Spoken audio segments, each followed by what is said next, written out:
Supreme court ने शुक्रवार को उन याचिकाओं पर सुनवाई करने से इनकार कर दिया है जिनमें पश्चिम बंगाल विधानसभा चुनावों के दौरान चुनाव ड्यूटी पर तैनात कुछ लोगों के नाम वोटर लिस्ट से कथित तौर पर हटाए जाने के मामले में कोर्ट के दखल की मांग की गई थी। याचिकाकर्ताओं की तरफ से पेश वकील ने सीजेआई सूर्यकांत की अध्यक्षता वाली बेंच को बताया कि जो लोग चुनाव करवा रहे हैं वे भी वोट नहीं डाल पा रहे हैं।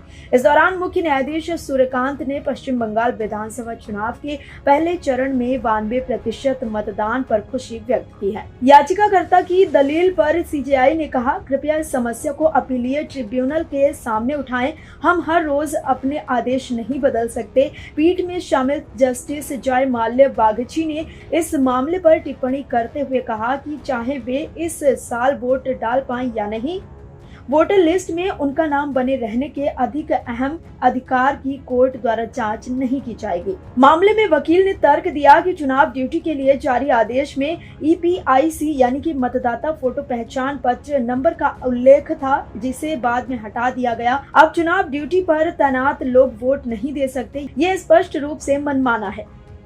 सुप्रीम कोर्ट ने पश्चिम बंगाल चुनावों में एसआईआर प्रक्रिया के दौरान वोटर लिस्ट से बाहर किए गए लोगों को ये छूट दी है कि वे अपनी शिकायत लेकर कलकत्ता हाई कोर्ट के मुख्य न्यायाधीश के पास जा सकते हैं। सीजेआई सूर्यकांत की अध्यक्षता वाली बेंच ने अपीलीय ट्रिब्यूनल को निर्देश दिया है कि वे उन बाहर किए गए लोगों के मामलों की बारी से पहले सुनवाई करें जिनकी अपीलें लंबित हैं और जिन्होंने अपने मामले में तत्काल सुनवाई की जरूरत साबित की है। कोर्ट ने कहा कि ज्यादातर मुद्दों पर हमने 13 अप्रैल के अपने आदेश में विस्तार से बात की है।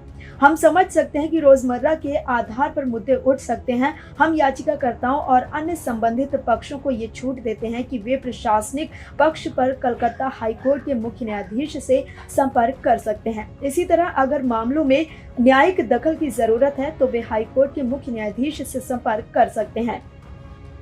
जहां तक उन नामों का सवाल है जिन्हें एसआईआर में बाहर किया गया है और जिन्होंने अपीलीय ट्रिब्यूनल के सामने अपील दायर की है, ट्रिब्यूनल उनकी अपीलों पर बारी से पहले सुनवाई कर सकता है, खासकर उन अपीलकर्ताओं की जो तत्काल सुनवाई की जरूरत साबित कर पाते हैं। बता दें कि पश्चिम बंगाल विधानसभा चुनाव के पहले चरण में बम्पर वोटिंग हुई है। बंगाल में पहले चरण के मतदान के दौरान 92.64% वोटिंग हुई है। 92% से अधिक मतदान ने 2011 के ऐतिहासिक रिकॉर्ड को भी पीछे छोड़ दिया है। तब परिवर्तन की लहर थी और ममता बनर्जी के नेतृत्व में तृणमूल कांग्रेस ने वाम सरकार को सत्ता से उखाड़ फेंका था। इस बार असल सवाल यही है कि क्या रिकॉर्ड वोटिंग सत्ता के समर्थन का संकेत है या बदलाव की इच्छा का? क्या ये केवल उत्साह है या इसके पीछे कोई बड़ा राजनीतिक संदेश छिपा है? ऐतिहासिक वोटिंग को लेकर तृणमूल कांग्रेस और भाजपा की ओर से अलग अलग दावे किए जा रहे हैं। Video desk amarujala.com। अगर आप ये वीडियो YouTube पर देख रहे हैं तो हमारे चैनल को सब्सक्राइब कर बेल आइकन दबाएं और Facebook पर देख रहे हैं तो हमारे पेज को लाइक करें।